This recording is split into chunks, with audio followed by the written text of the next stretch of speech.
और जैसा कि नाम आप देख रहे हैं, इसका नाम है डेथ टैप, मौत की थपकी।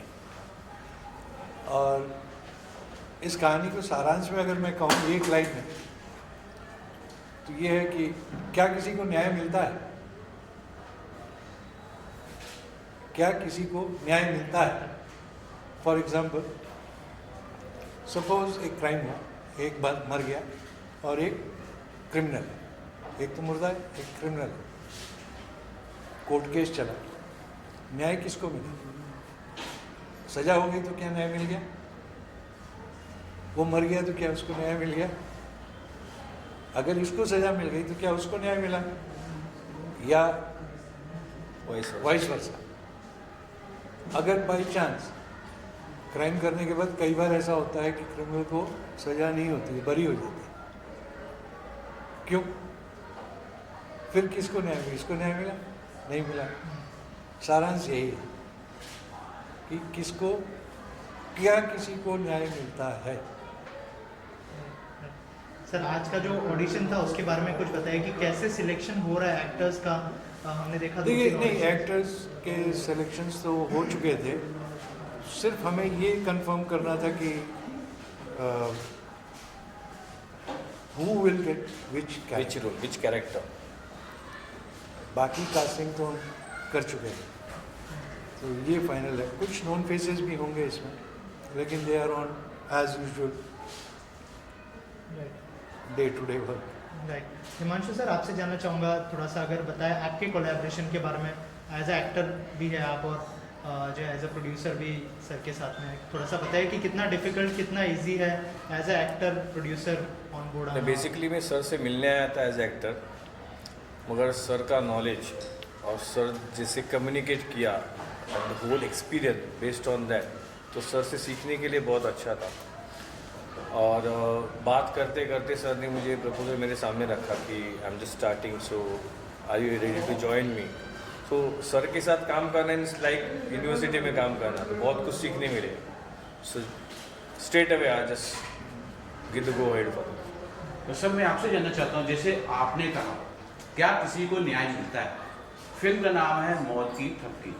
फिल्म नहीं, वो सिर्फ समझ के लिए मैंने थोड़ा सा रखा है। मौत की थपकी नहीं है, बेसिकली डेथ टैप, यानी डेथ टैप यानी फिल्म का नाम तो क्या किसी को न्याय मिलता है, यही अगर रख लेते तो ये तो एक पूरी तरह से हर एक सब्जेक्ट को कवर करता है। ये सब टाइप को सब्जेक्ट कवर कर रहा हूँ, मानता हूँ, लेकिन उसमें डिस्क्लोज होता एक पर्टिकुलर फील्ड, जबकि इस सब्जेक्ट में मैंने पूरे न्याय प्रक्रिया के साथ साथ जीवनी को भी दर्शाया है। जब कहानी फ्लो करती है तो इसमें जीवन, चरित्र इम्पोर्टेंस है, तो उनको कैसे, उनके साथ मैं न्याय कैसे करता, इसीलिए वो नाम नहीं रखा था। सर, इस फिल्म के लिए क्या क्या रिसर्च करनी पड़ी आपको, उस बारे में कुछ बताइए। और एक्टर्स जो आपने कैरेक्टर आज चुने हैं, कौन से कैरेक्टर में कौन सा एक्टर नज़र आने वाला है, अगर उस बारे में भी बताएं। ये अभी it's too early to say anything, क्योंकि आपके सामने जो हुआ सो हुआ, तो मैं फाइनलाइज करूँगा कल। किस तरह से फ्लोर पर जाएगी फिल्म, क्या कुछ होने वाला है? हाँ, फ्लोर पे हम जा रहे हैं 20 तारीख, 20th ऑफ मई। कौन से सिटीज़ है या फिर कौन सी कंट्री? नहीं, only two places. We are shooting in Mumbai as well, in Mumbai and Lucknow. तो मुंबई में जो लोकेशंस है वो है, और लखनऊ में भी जो लोकेशन है वो, ओनली 2 सिटीज़, क्योंकि ये कहानी 2 शहरों की ही है, मुंबई और दिल्ली की, मुंबई और लखनऊ की। राइट। सर, इसके अलावा कोई नॉन फेसेस को ऑन बोर्ड लाने का प्लान है? और यस, मैंने जैसे कहा कि कुछ लोग हैं, लेकिन वो as per their availability and our terms, their dates. कहानी का एक सार होता है, तो इस कहानी का कुछ एक हल्का सा अगर बता सके आप, इसका मेन सार क्या है, कहानी का एक थीम क्या है? आपको पता है क्या किसी को न्याय मिलता है? जी जी। तो ये यूथ से जुड़ी हुई कहानी है कि, या फिर ये तो ज्यूरी से जुड़ी हुई कहानी जी, मतलब ये आप कह सकते हैं कि सटाक्ष है न्यायालय पे, न्याय पे। अच्छा। और क्या रियल इंसिडेंट्स पे बेस्ड है ये नो कहानी? No no no nothing real, किसी रियल स्टोरी नहीं है ये, और हो भी नहीं सकती है, या बाई चांस एक्सीडेंटली अगर कहीं कुछ मैच करता हो तो शायद एक आध सीन मैच कर सकता है, लेकिन कहानी नहीं। तो कहाँ से इंस्पिरेशन मिली इस कहानी के लिए, उस बारे में कुछ बताया, कैसे इंस्पायर हुए, कैसे ये कहानी आपके पास आई? कहानी नहीं है, ये सवाल आया था। अच्छा, ओके। एक केस था इंडिया का अपना ही है, आप लोगों ने भी उस केस को बड़ा ध्यान से सुना होगा, देखा होगा, कि निर्भया कांड में जो क्रिमिनल्स हैं आधे तो जेल में ही मर गए, दूसरा जो न्याय मिला मैं उससे सेटिस्फाइड नहीं, ये मेरी अपनी सोच है। तो उसी दिन ये सवाल पैदा हुआ था कि क्या किसी को न्याय मिलता है, उसकी तलाश में इस कहानी का जन्म। सर मतलब कह सकते हैं कि जो न्यायपालिका है उसके ऊपर बहुत बड़ा सवाल उठाने जा रहे हैं फिल्म के थ्रू। राइट, बिल्कुल, ओके। तो क्योंकि हमारी डेमोक्रेसी का एक स्तंभ है वो, अगर वही कमज़ोर हो तो कैसे चलेगा। फिल्मों को लोगों तक पहुंचाने के लिए संगीत भी बहुत अच्छा माध्यम होता है। इसमें किस प्रकार के संगीत होंगे और कौन से गायक सिंगर आप इसमें चयन करने वाले हैं? नाम बताना तो अभी बड़ा मुश्किल हो जाएगा मुझे, लेकिन सिर्फ 3 गाने हैं। एक तो जर्नी है, जैसे मैंने कहा किरदारों की कहानी है, तो उनकी जीवन यात्रा भी इसमें हम दर्शा रहे हैं। चयन, कैरियर, बहुत बड़े सवाल हैं कि आदमी 10th 11th के बाद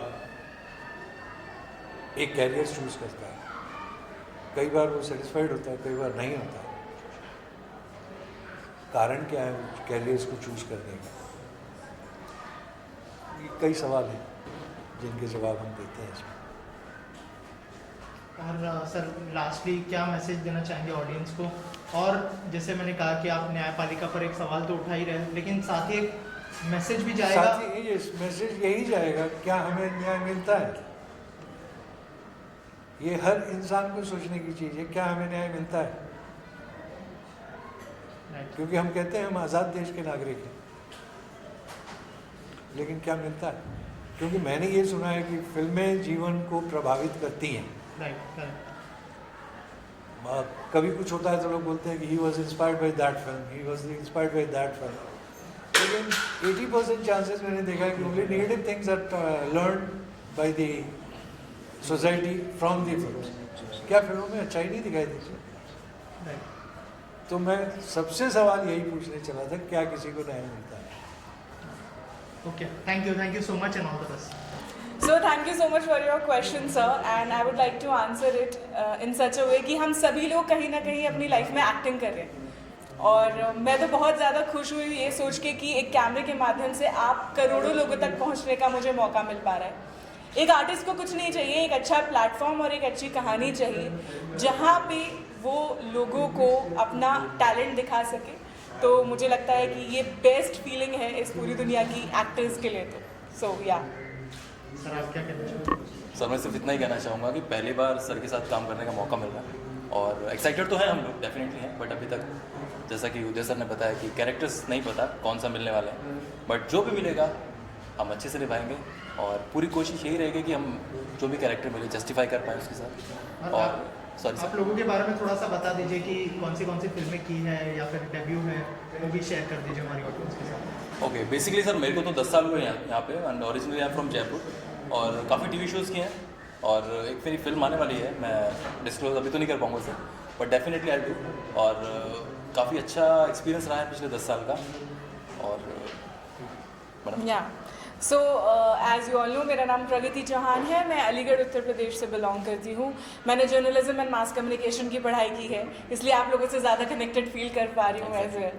and so talking about acting, तो ये बस हो गया, कहते हैं कि डेस्टिनी बहुत बड़ा रोल प्ले करती है, वो मेरे साथ हुआ है।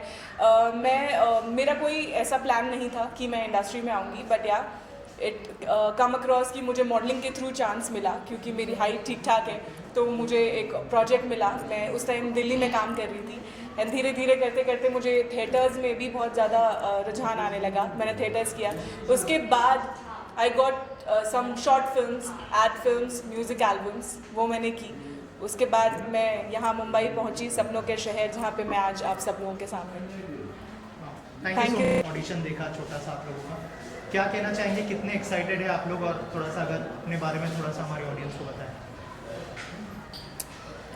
ओके, सो मैं बहुत नर्वस थी, why should I lie, I never do that. So मैं बहुत नर्वस थी the moment I entered here, because I was not planned even. मैं कहीं और शूट कर रही थी और मैं डायरेक्ट यहाँ पे आ गई ऐसी कॉस्ट्यूम में with hair and makeup on, and I was like fine, देखते हैं क्या होता है। And the moment I entered, I was nervous. I did my first trial. It was good. The second one was better. So I felt more good. मैं बहुत अच्छा feel कर रही थी, एंड जो डायरेक्ट कर रहे थे सीन को, वो बहुत अच्छे से मतलब हमें ट्रीट कर रहे थे, तो obviously I felt amazing.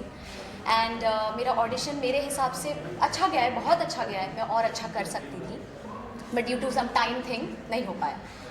But I'm feeling amazing right now, very much confident that yes, I can do it, and that's it. Very much happy. Sir हाँ, तो एक्चुअली ऐसे कुछ प्लान करके किया नहीं था, लेकिन जो इस तरह के ऑडिशंस होते हैं, जितने मैं ऑडिशंस देते आ रहा हूँ, ये जो इस ऑडिशन में इस तरह से देखने को मिला है कि आपको अपने को एक्टर के साथ रिलेट कर पाना, आपके को एक्टर की एनर्जी मैच कर पाना, उनके साथ आपका गिव एंड टेक होना, वो जो इतना इंपॉर्टेंट होता है, जो हम कैमरा पे देखना चाहते हैं, वो एग्जैक्टली आपके ऑडिशन में हो रहा है कि नहीं। क्योंकि आप जब एक टाइम पे ऑडिशन देते हैं, अकेले ऑडिशन दे रहे होते हैं, उस टाइम पे आपको क्यूज मिलते हैं या फिर उस तरह का कुछ होता है, तो उसमें वो एनर्जी थोड़ी मिसमैच रहती है, आप एक फ्लो पकड़ नहीं पाते, एक मोनोटोनस परफॉर्मेंस हो जाता है। यहाँ पे वो परफॉर्मेंस नहीं, यहाँ पे वो सिचुएशन है, उस सिचुएशन में आपको डाला गया है, तो उसमें और ज़्यादा मज़ा आता है। तो हाँ, इसी तरह से मैं इस टाइप के ऑडिशंस का वेट करता हूँ कि मुझे इस टाइप का ऑडिशन करने को मिले।